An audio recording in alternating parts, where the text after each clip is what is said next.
नमस्कार, श्री स्वामी समर्थ सर्वांना। आजच्या व्हिडिओमध्ये आपण 9 फेब्रुवारीला मौनी अमावस्या आहे आणि या अमावस्येला आपल्याला अत्यंत प्रभावी असे हे उपाय करायचे आहेत। जर का या अमावस्येला तुम्ही हे असे काही उपाय केले तर यामुळे तुमच्या घरातील सर्व निगेटिव्ह ऊर्जा ही निघून जाणार आहे। मौनी अमावस्या या अमावस्येला खूप सारे महत्त्व आहे। याच अमावस्येला दर्श अमावस्या असं देखील म्हणतात। ही अमावस्या तिथी कधी चालू होत आहे आणि हे उपाय आपल्याला कधी करायचे आहे हे आपण पाहूया। मौनी अमावस्या किंवा पौष अमावस्या येत्या शुक्रवारी म्हणजे 9 फेब्रुवारीला आहे। अमावस्या सकाळी 8:02 सुरू होणार आहे आणि ही अमावस्या 10 तारखेला पहाटे 4:28 समाप्त होणार आहे। तर हे जे काही उपाय आपल्याला करायचे आहे हे उपाय आपल्याला शुक्रवारी 9 तारखेला करायचे आहेत। आजच्या व्हिडिओमध्ये जो उपाय आपण बघणार आहोत हा उपाय प्रत्येक आईने आपल्या मुलांसाठी करायचा आहे। आजच्या व्हिडिओमध्ये आपण मुलांसाठी उपाय बघणार आहोत। मुलांचे संकट, मुलांचे नजरदोष, बाधा, आजारपण ह्या उपायामुळे दूर होणार आहे।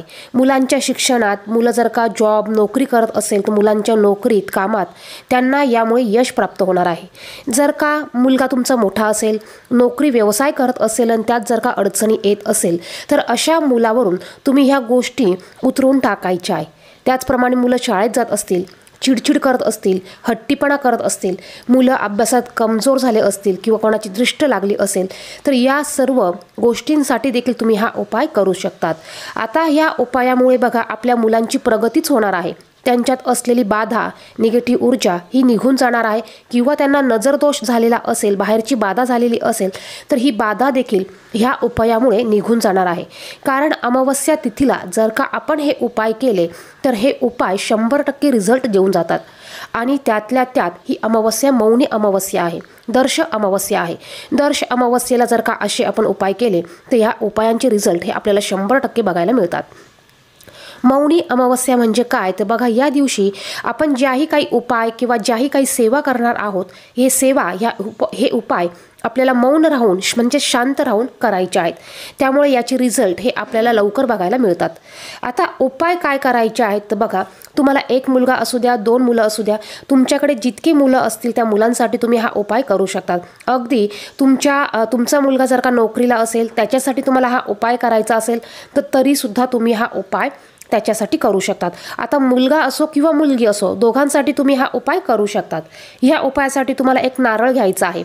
नारळ घेताना आपल्याला पूर्ण सोलायचा नाही, आपल्याला शेंडीकडचा भाग हा तसाच ठेवायचा आहे आणि ह्या नारळावर तुम्हाला शेंदूर घ्यायचा आहे आणि शेंदुराने तुम्हाला एक त्रिशूळ काढायचा आहे। नारळाच्या वर तुम्हाला शेंदूर घेऊन त्याने एक त्रिशूळ काढायचा आहे आणि ज्या मुलाची दृष्ट काढायची असेल किंवा ज्या मुलाला नजरबाधा झाली असेल किंवा एखादं मूल खूप आजारी पडतं, काही करून त्याला फरक पडत नसेल तर अशा आजारी मुलावरून देखील तुम्ही हा उपाय करू शकतात। तुम्ही मुलाला बसायला आसन टाका किंवा पाट टाका, मुलाचं तोंड पूर्व पश्चिम येईल अशा पद्धतीने तुम्ही मुलांना बसवायचं आहे आणि हा नारळ तुम्हाला उभा धरायचा आहे, म्हणजेच शेंडीकडचा भाग हा वर आला पाहिजे। शेंडीकडचा भाग हा खाली नको, हा वर आला पाहिजे। अशा पद्धतीने तुम्हाला हा नारळ धरायचा आहे आणि हा नारळ तुमच्या मुलांवरून तुम्हाला 7 वेळा उतरवून घ्यायचा आहे। मुलाच्या डोक्यापासून ते पायापर्यंत पूर्ण तुम्हाला हा उतरवून घ्यायचा आहे। उतरवत असताना तुम्ही तो क्लॉकवाईज म्हणजे जसं घड्याळाचे काटे फिरतात त्या पद्धतीने तुम्हाला हा नारळ उतरवून घ्यायचा आहे। नारळ उतरवत असताना तुमच्या भावना ह्या अशा रागीट पाहिजे। हसून इतरांशी बोलून हे उपाय करायचे नसतात। हे उपाय जर का तुम्ही इकडे बघताय, तिकडे बोलताय, त्याला एक सांगताय आणि मग हा नारळ तुम्ही उतरवताय तर या अशा पद्धतीने जर का तुम्ही हा नारळ उतरवला तर याचे काहीच रिझल्ट तुम्हाला मिळणार नाही। तेव्हा तुम्ही हा नारळ उतरवताना तुमच्या मनात राग पाहिजे, द्वेष पाहिजे किंवा मुलांना जी अडचण असेल ती अडचण कायमची निघून जाऊ दे अशी भावना तुमच्या मनामध्ये पाहिजे आणि या पद्धतीने हा नारळ तुम्हाला मुलांवरून उतरवायचा आहे। जितकी मुलं असतील तितक्या मुलांवरून तुम्ही हा एकच नारळ घ्या आणि हा उतरवून घ्या। 2 मुलं असतील तर दोघांवरून तुम्ही हा एकच नारळ घेऊन उतरवून घ्यायचा आहे। नारळ उतरवल्यानंतर हा नारळ तुम्हाला घराच्या बाहेर न्यायचा आहे। घराच्या बाहेर जर का कुठे कचराकुंडी असेल, डस्टबिन असेल तर त्यामध्ये तुम्हाला हा नारळ टाकायचा आहे। बघा, आपल्याला हा उतरवलेला नारळ हा घरात आपल्याला फोडून खायचा नाहीये किंवा कुठल्याही कामासाठी पुन्हा उपयोगात आणायचा नाही. आणि हा नारळ जर का एकदा घराच्या बाहेर नेला तर पुन्हा तो आपल्याला घरात आणायचा नाही. तुमचं डस्टबिन जर का घरात असेल तर हा नारळ तुम्ही घरातल्या डस्टबिनमध्ये चुकूनही टाकू नका. तुम्ही एखाद्या लांब ठिकाणी जाऊन एखाद्या झाडाखाली देखील हा नारळ पुरू शकतात, एखाद्या उकिरड्यावर हा नारळ टाकू शकतात. कारण बघा, ह्या नारळामध्ये जेही काही पाणी असतं हे पाणी तुमच्या मुलांची सर्व निगेटिव्ह ऊर्जा ही शोषून घेत असतं. तुमच्या मुलांची जीही काही वाईट बाधा असेल, वाईट शक्ती त्यांना झालेली असेल, निगेटिव्ह ऊर्जा असेल, तर ह्या सर्व गोष्टी हे पाणी स्वतःमध्ये खेचून घेत असतं आणि पूर्ण हे निगेटिव्ह झालेलं नारळ आपल्याला हे घरात कधीही ठेवायचं नाही. हे सरळ तुम्ही वाहत्या पाण्यात टाका. हे नारळ तुम्ही एखाद्या उखरेड्यावर टाका. डस्टबिन घराच्या बाहेर असेल तर तिथे नेऊन टाकून द्यायचं आहे. बघा, अशा पद्धतीने हा उपाय तुम्हाला प्रत्येक अमावस्येला करायचा आहे.